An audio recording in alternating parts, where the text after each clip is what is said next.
High বন্ধুরা, শুভ দুপুর। দেখো আজকে ইলিশ মাছ রান্না হবে।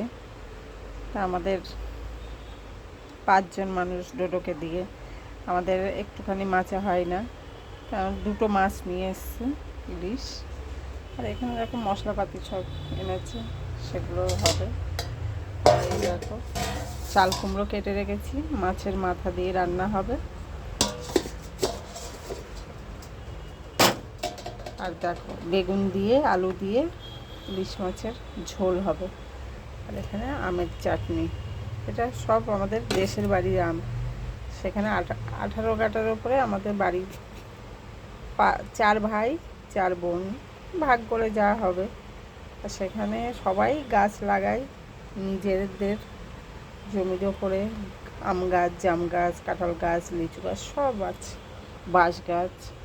এ দেখো গাছের বেগুন আর গাছের চাল কুমড়ো, মানে টাটকা, সার ছাড়া।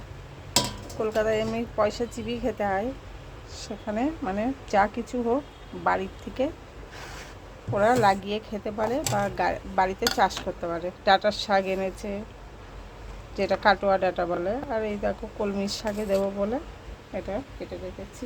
কলমির শাকটা এরকম ভাজা করব। আজকে রান্নাটা অনেকটাই রান্না হবে। সকালে আমি রুটি করেছি আর ভেন্ডি আলু ভাজা করেছি। তাই মাছের জন্য লঙ্কাগুলোও ধুয়ে রেখেছি। ভাতটা হয়ে গেছে, এখন আমি ধুয়ে টুয়ে নিয়ে এবার একটু ছান টান করবো, করে তারপরে রান্নাটা বসাবো। পুজোটা দিয়ে সব রেডি করে রাখলাম। আর এখানে কতগুলো বাসন আছে, বাসনগুলো ধোবো, ঘর মুছবো, মুছে তারপরে রান্নার কাছে আসবো। আমি মাছটা আগে ধুয়ে নেব।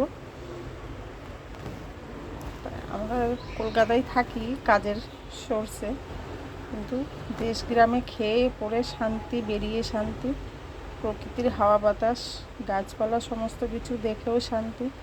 আর নিজে হাতে সমস্ত কিছু লাগানো যায়, যে সেইগুলো এত পয়সা চিবিয়ে খেতে হয় না। কিছু জিনিস বাড়ি থেকেও পাওয়া যায়, সেগুলো দিয়ে রান্না বান্না সংসারটা চলে যায় কিছু রোজগার করতে পারলে। তাই এই হলো দেশের বাড়ি আমাদের আরামঘাটা, নদিয়া, পেতুয়া গ্রাম। সেখানে আমাদের বাড়ি, আসল বাড়ি। আমরা কলকাতায় থাকি। আজকে রান্নাবান্নার বন্ধুদের তোমাদের কেমন লাগলো? আর যদি ভালো লাগে, ভালোবেসে পাশে থেকে লাইক কমেন্ট শেয়ার করো।